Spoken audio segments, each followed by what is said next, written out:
मालकिन एक रात का 10,000 लेती और तैयार होकर रीटा रोड पर खड़ी होकर मर्दों को लुभाती थी। मैं भी मर्द था, मगर मालकिन मुझ पर ध्यान नहीं देती थी। एक रात मैंने मालकिन की तिजोरी तोड़कर 10,000 रुपये निकाल लिया। मालकिन मुझे पहचान नहीं सकी और बाइक पर बैठ गई। और उस रात मेरी नौकरी मेरी माँ ने एक मालकिन के घर लगवाई थी। मैं उस घर में काम करता था। मेरी मालकिन की आदत कुछ अजीब सी थी। कुछ ऐसे ही रात का अंधेरा होता तो मेरी मालकिन एक अच्छा सा कपड़ा पहनकर, मुंह पर सुंदर सा लिपस्टिक लगाकर और कहती कि अंदर से दरवाज़ा अच्छी तरह से बंद कर लेना, और खुद बाहर चली जाती। मुझे हैरानी होती कि रात को ये जाती कहाँ है। रात के 1 बजे घर से निकलती थी और उस समय ना तो बाजार खुले होते थे और ना ही यह ऐसा समय था कि किसी के घर पर मेहमान यह ऐसा समय था कि किसी के घर पर मेहमान बनकर जाया जाए। मेरी मालकिन तैयार होकर रीटा रोड पर चली जाती थी। मैं सोचता हूँ कि शायद रीटा रोड हर समय खुला रहता है, इसलिए घूमने चली जाती होगी। मुझे यही लगा कि शायद वह शहर से पार्टी के लिए बाहर जाती हो, लेकिन वो 4-5 घंटे बाद ही वापस आ जाती थी और मुझसे कहती कि खबरदार, जो तुम रात को सोए आकर और मैं आकर दरवाज़ा पीटती रहूं और तुम सोए रहो। इसलिए मुझे मजबूरन ही जगना पड़ता था। सुबह वह लंबी रज़ाई तान के सोती रहती थी और मुझे घर के काम करने पड़ते थे। मैं 19 साल का नौजवान लड़का था और पूरे घर का काम काज मैं ही करता था। यहाँ तक कि खाना भी मुझे ही बनाना पड़ता था। मेरी मालकिन मुझे महीने के 20,000 रुपये देती थी। मैं वहीं करीब में एक छोटे से कस्बे में रहता था। मेरी माँ इस 20,000 से बहुत ज़्यादा खुश थी, लेकिन जब मैं अपने मालकिन के यहाँ यही रूटीन 1 महीने तक देखा तो मुझे मालकिन पर शक होने लगा। वह रात को 1 बजे जाती जाती कहाँ है, फिर 4 से 5 घंटे बाद वापस आ जाती है और जब आती है तो बेहद थकी-थकी सी होती है और सीधा अपने कमरे में ही चली जाती है। और सुबह 11-12 बजे से पहले वो उठकर बाहर नहीं आती है। तब तक मैं घर के सारे काम निपटा चुका होता हूँ। एक रात मैंने सोचा कि मालकिन का पीछा करके देखता हूँ, आखिर वह जाती कहाँ है। रात को जैसे ही मालकिन मुझसे कह कर गई कि दरवाज़ा अंदर से अच्छी तरह से बंद कर लेना, मैंने दरवाज़ा बंद कर लिया। थोड़ी देर बाद मैंने सोचा कि मालकिन बहुत ज़्यादा दूर नहीं गई होगी, उनका पीछा करता हूँ, देखता हूँ वह जाती कहाँ है। मैं जैसे ही दरवाज़ा खोलने के लिए गेट की कुंडी खोला तो मुझे हैरानी का झटका लगा, क्योंकि दरवाज़ा तो बाहर से भी बंद था। मेरी मालकिन बड़ी चालाक औरत थी, बाहर से दरवाज़ा बंद करके ताला मार करके गई थी। मैं तो अपना सा मुँह लेकर बैठ गया था और अब तो मुझे मालकिन पर पूरी तरह से शक होने लगा था। मेरी जगह कोई और भी होता तो यही सोचता कि वह पूरा दिन बिस्तर तोड़ती रहती है और रात को नया जोड़ा पहनकर तैयार होकर रीटा रोड पर चली जाती है और 4-5 घंटे बाद ही वापस आती है और आकर सो जाती है। फिर मैंने मालकिन की हर बात को नोट करना शुरू कर दिया। मुझे हैरानी होने लगी। मैंने देखा कि वह दिन के 11 से 12 बजे सोकर उठती है और मुझसे कहती है कि मुझे नाश्ता बनाकर दो। बाद में अपना फ़ोन लेती है और बातें करना शुरू कर देती है। पहले तो मैं अपने कामों में बिज़ी रहता था, इसलिए मैंने कभी ध्यान ही नहीं दिया कि मेरी मालकिन आखिर किससे इतनी बातें किया करती रहती है और क्या बातें करती है। लेकिन अब तो जैसे मेरे कान अपने मालकिन के बातों पर ही खड़े होने लगे थे। मालकिन क्या बात करती है, मैं हमेशा सुनने की कोशिश में लगा रहता था। एक दिन मैं किचन में था जब मालकिन कुर्सी पर बैठकर चाय की चुस्कियाँ ले रही थी और साथ-साथ फ़ोन पर बातें कर रही थी। सारी आवाज़ किचन में आ रही थी। उस समय मैं बर्तन धो रहा था। पहले तो मैं गाना गुनगुनाते रहता था और काम करते रहता था, बर्तन धोते रहता था, लेकिन अब मैं अपनी मालकिन की बात सुनने की कोशिश कर रहा था। मैं जानना चाहता था कि मालकिन रात को क्या करने बाहर जाती है, क्योंकि वो अभी भी किसी को रीटा रोड पर आने के लिए कह रही थी। मैं बिल्कुल चुपचाप बर्तन धोकर किचन के दरवाजे पर खड़ा हो गया और उनकी बातें सुनने लगा। जैसे जैसे मैं उनकी बातें सुन रहा था, मेरे कान पर तो जैसे कि करंट ही लग रहा था, क्योंकि मुझे ऐसे राज खुलने लगे थे जिसे सुनकर मैं परेशान हो गया। मेरी मालकिन बहुत ज़्यादा होशियार और तेज थी। जैसे ही उसने किचन में खामोशी देखा तो पलट कर देखा तो मैं किचन के दरवाजे पर खड़ा था और जैसे ही मेरी नज़र मालकिन से मिली तो मैं हड़बड़ा कर किचन के अंदर चला गया। वो बड़ी गुस्से से किचन में आई और कहने लगी, ये यहाँ खड़ा होकर क्या तुम मेरी बातें सुन रहे थे? मैंने कहा, नहीं मालकिन, मैं भला क्या सुनूंगा। तो वो कहने लगी, अपने काम से काम रखना। अगर तुमने मेरी जासूसी करने की थोड़ी सी भी कोशिश की तो समझ लेना कि बहुत पछताना पड़ेगा तुम्हें, और मैं तुम्हें नौकरी से तो निकालूंगी ही। यह सुनकर मैं तो जैसे घबरा ही गया। मैंने कुछ नहीं बोला, बस हाँ में सिर हिलाना शुरू कर दिया। सच पूछो तो मैं बहुत घबरा गया था और मुझे हैरानी हो रही थी कि मेरी मालकिन घर में अकेली रहती थी, लेकिन वह ज़्यादा उम्र की भी नहीं थी। वह बस 27-28 साल की ही थी और बहुत ही सुंदर और खूबसूरत थी। उसके घर में ना तो कभी उसके बाप को देखा और ना ही पति को। मुझे यह मालूम भी नहीं था कि उसके आगे पीछे कोई है भी या नहीं है। जब मैंने नौकरी शुरू की थी तो मैंने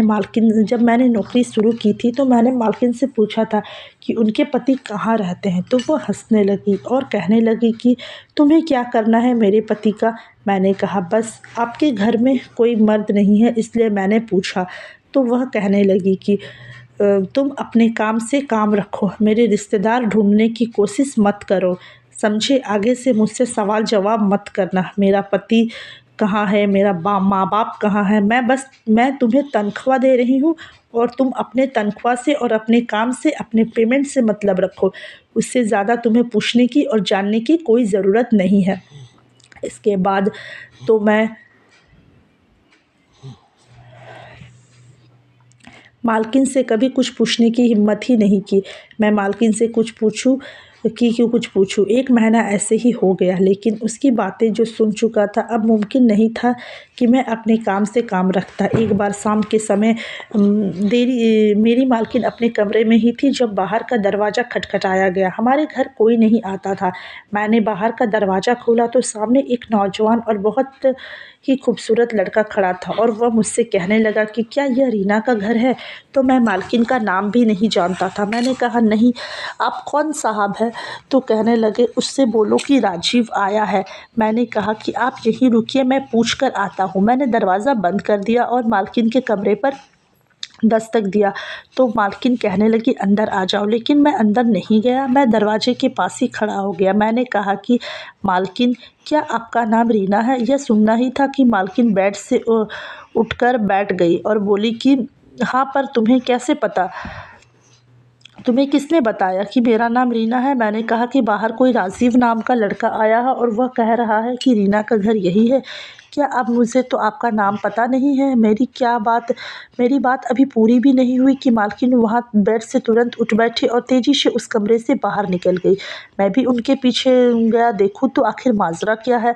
मेरी मालकिन बड़ी गुस्से से कमरे से गई थी। दरवाज़ा खुला तो एक नौजवान लड़का सामने खड़ा था।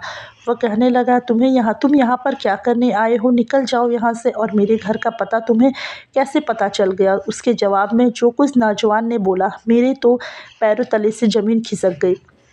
मेरी मालकिन उसे बुरा भला कहने लगी, जाओ यहाँ से और ख़बरदार जो दोबारा तुमने मेरे घर में कदम भी रखा तो। यह कहकर बड़ी ज़ोर से दरवाज़ा उसके मुंह पर बंद कर दिया और जैसे ही वह पीछे मुड़ी, मुझे अपने पीछे खड़े देखा तो वह कहने लगी, तुम क्या यहाँ पर तमाशा देख रहे हो? जाओ, जाकर अपना काम करो। तुम्हें नज़र नहीं आ रहा है कि घर कितना गंदा पड़ा है? जाओ, घर की पूरी अच्छे तरह से सफाई करो। जबकि घर की सफाई अभी 1 घंटे पहले ही मैंने किया था और घर बिल्कुल साफ़ सुथरा ही था। बस अपना गुस्सा मुझ पर उतार रही थी। जाहिर सी बात है, बड़े लोगों के गुस्से तो हम गरीब नौकरों पर ही उतरते हैं। मैं किचन में चला गया और रात के खाने की तैयारी करने लगा। मालकिन कमरे में गई तो वापस ही नहीं आई। रात को खाना तैयार करने के बाद जब मैं मालकिन के कमरे में आवाज़ देने गया तो उन्हें चिल्लाकर कहा कि क्या तकलीफ़ है तुम्हें? तो मैं घबराकर 2 कदम पीछे हट गया। मैंने कहा कि खाना तैयार है, आप खाना खा लीजिए। तो वह कहने लगी, यहाँ से बाहर फेंक दो खाना, मुझे भूख नहीं लग रही है। मालकिन की बातें सुनकर मैं फ़ौरन वहाँ से पलटकर आ गया। हालांकि मुझे तो बहुत तेज़ भूख लगी थी, इसलिए मैंने अपने प्लेट में 2-3 रोटी डाली और पेट भर के खाना खाया और उसके बाद उसके इंतज़ार में बैठ गया कि मालकिन कब तैयार होकर जाए और कुछ देर मैं सो जाऊं। मुझे नींद भी बहुत लग रही थी। लेकिन 12 से 1 और 1 से 2 बज गए रात के। अब मुझे नींद बहुत ज़्यादा आ रही थी, लेकिन इस बार मालकिन कमरे से बाहर ही नहीं निकली थी। मैंने सोचा कि मालकिन के कमरे का दरवाज़ा खटखटा कर पूछूं कि उनको कब जाना है, ताकि मैं अपने नींद पूरी कर सकूं। लेकिन फिर सोचा कि कहीं सारा गुस्सा मेरे ऊपर ही ना उतार दे। पहले ही चिल्ला चिल्ला कर बात कर रही थी, तो मैं वही हॉल पर के सोफ़े पर ही सो गया। सुबह जब मेरी आँख खुली तो मैं घर के कामों में लग गया। दोपहर के 2 बज गए थे, लेकिन मालकिन ने मुझसे नाश्ता नहीं मांगा। मुझे तो यह भी नहीं मालूम था वो रात को घर से बाहर गई भी थी या नहीं गई थी, रात को खाना खाया था कि नहीं खाया था। और अभी दोपहर के 2 बजने वाले थे। मालकिन ने नाश्ता भी नहीं किया था, बल्कि अपने कमरे से बाहर तक नहीं आई थी। इसलिए मैंने सोचा कि अब मुझे जाकर देखना चाहिए। मैंने कमरे में आवाज़ दिया, मालकिन मालकिन। अंदर से कोई भी आवाज़ नहीं आई। अब मैं घबरा रहा था कि उनका दरवाज़ा खोलकर देखूं या फिर यहीं से वापस चला जाऊं। क्या करूं क्या ना करूं, मुझे कुछ समझ नहीं आ रहा था। कुछ देर देखता हूं, अगर दरवाज़ा का लॉक ना हुआ तो मालकिन से नाश्ते का पूछ लूँगा। पर जैसे ही मैंने दरवाज़ा का लॉक घुमाया, दरवाज़ा लॉक नहीं था। दरवाज़ा खुल गया, लेकिन अंदर जो माजरा देखा, उसे देखकर तो मेरे तो होश ही उड़ गए। मालकिन ज़मीन पर उल्टे मुँह लेटी थी और उनके हाथ में एक शीशी थी। यह देखकर मेरी तो जान ही निकल गई। मैं तो पूरी तरह से घबरा गया कि ना जाने मालकिन ने जहर खा लिया हो। मैं मालकिन के पास आया और उन्हें हाथ से हिलाने लगा, लेकिन वो बेसुध पड़ी हुई थी। मुझे डर लगने लगा कि कहीं वो मर तो नहीं गई हो। मैं उसकी मौत और उनकी मौत का इल्ज़ाम मुझ पर आ जाए। मैं बहुत ज़्यादा डरा हुआ था और मुझे समझ में भी नहीं आ रहा था, मालकिन को अस्पताल लेकर जाऊं या यहाँ से भाग जाऊं। लेकिन फिर मुझे एहसास हुआ कि मालकिन को इस हालत में छोड़कर चले जाना तो गलत होगा। इसलिए मैंने एम्बुलेंस को बुलाया और मालकिन को अस्पताल लेकर गया। डॉक्टर ने कहा कि नींद की मेडिसिन कुछ ज़्यादा ही खा ली थी, लेकिन इतनी भी नहीं खाई थी कि उनकी जान को खतरा हो जाए। बस वो बेहोश हो गई थी। काफ़ी इंजेक्शन लगाने के बाद और ट्रीटमेंट करने के बाद मालकिन होश में आ गई थी। खुद को अस्पताल के कमरे में देखकर वह उठकर बैठ गई। अपने हाथ पर ड्रिप लगी देखकर और सामने मुझे बैठा देखा तो कहने लगा कि मैं हॉस्पिटल में क्या कर रही हूँ। मैंने कहा, मालकिन आप बेहोश हो गई थी, इसलिए मैं आपको हॉस्पिटल लेकर आया हूँ। तो वो कहने लगी, तुम पागल हो क्या? मैं नींद की दवाइयाँ खाती हूँ और मैं नींद की दवाइयाँ लेकर सोई थी क्योंकि मैं सोना चाहती थी। मुझे नींद नहीं आ रही थी। शायद मैंने नींद की गोली को ज़्यादा ही डोज ले लिया था, इसलिए मैं नींद में ही ज़मीन पर गिरी थी। यह तो मुझे याद है, लेकिन उसके बाद जो कुछ भी हुआ वो मुझे याद नहीं है। तुम किससे पूछकर मुझे हॉस्पिटल लेकर आए? बल्कि तुम मेरे कमरे के अंदर आए तो आए कैसे, बिना मेरी इजाज़त के? मुझे तो मालकिन के ऊपर बहुत ज़्यादा गुस्सा आ रहा था कि एक तो मैंने उनकी मदद की और ऊपर से वह मुझे ही सुना रही है। और मालकिन के अब अस्पताल लाने पर बहुत अफ़सोस हो रहा था। एक तो मैं हमदर्दी करके उन्हें अस्पताल पहुंचाया और ऊपर से वो मुझे ही बातें सुना रही थी। अब मुझे क्या पता था कि वो नींद ना आने की वजह से ज़्यादा ही दवाइयाँ खाकर सोई हुई थी। मुझे तो लगा कि शायद हमेशा के लिए नींद में सो चुकी है। खैर, मालकिन घर पर आ चुकी थी। मेरे दिमाग में उस नौजवान की बातें गूंज रही थी। चंद दिन पहले आया था और कह रहा था, तुम्हारा पता ढूंढना मेरे लिए कोई मुश्किल काम नहीं है। रीटा रोड पर जाकर तुम्हारा नाम लो तो घर का पता तो वह मुझे खुद बताते हैं। यह सुनकर मैं घबरा गया था, इसलिए सोच रहा था कि मुझे देखना चाहिए कि मालकिन रीटा रोड में आखिर किस लिए मशहूर है। पर नौजवान यह भी कह रहा था, अगर तुम अपने काम से बाज नहीं आई तो मैं तुम्हें छोड़ूंगा नहीं। मैं यहाँ पर तुम्हें सिर्फ यही बताने आया हूँ कि जो तुम काम कर रही हो उससे बाज आ जाओ। इसलिए मुझे भी हैरानी हुई थी कि मैं देखूँ आखिर मालकिन क्या करती है।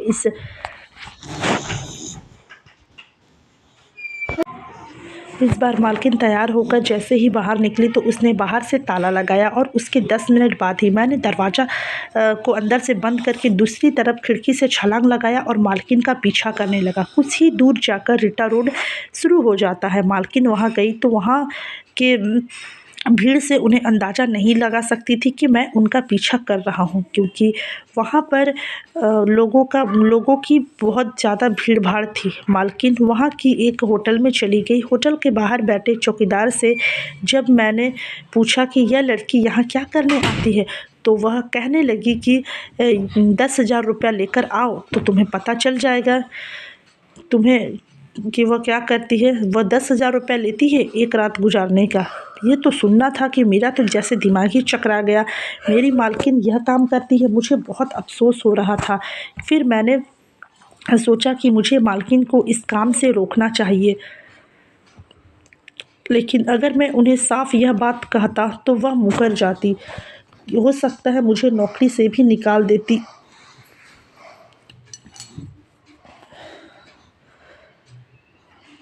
इसलिए मैंने एक और रास्ता अपनाया। अगले दिन मालकिन घर से बाहर गई तो मैंने मालकिन का अलमारी खोला और उनके दरवाज़ा खोलने लगा जिसमें वह पैसे रखती थी, लेकिन वह लॉक था। मैंने खींच कर उसे दरवाजे का लॉक को तोड़ दिया और उसमें से 10,000 रुपया लिया और लेकर मैं सीधा रीटा रोड पर चला गया। मैंने रुमाल से अपना चेहरा छुपाकर लिया था। मालकिन मुझे पहचान नहीं पाई और वह रोड पर ही खड़ी थी और शायद किसी जानने वाले का इंतज़ार कर रही थी। जब मैंने उन्हें कहा कि चलो, तो कहने लगी, क्या दोगे? मैंने कहा कि एक रात की 10,000। तो कहने लगी कि ठीक है। मैं अपने साथ मोटरसाइकिल लेकर आया था, इसलिए उन्हें मोटरसाइकिल में पर बैठने को कहा। वह मोटरसाइकिल पर बैठ गई। मैं सीधा उन्हें पुलिस स्टेशन लेकर आ गया। यह देखकर वह घबरा गई और कहने लगी कि ये कहाँ ले आए हो मुझे? मैंने ज़ोर से उनका हाथ पकड़ लिया। मैंने कहा, वहीं जहाँ एक मुजरिम को होना चाहिए। आप गैर कानूनी काम कर रही थी, आपको शर्म नहीं आती? तो वह कहने लगी, तुम पागल तो नहीं हो गए हो?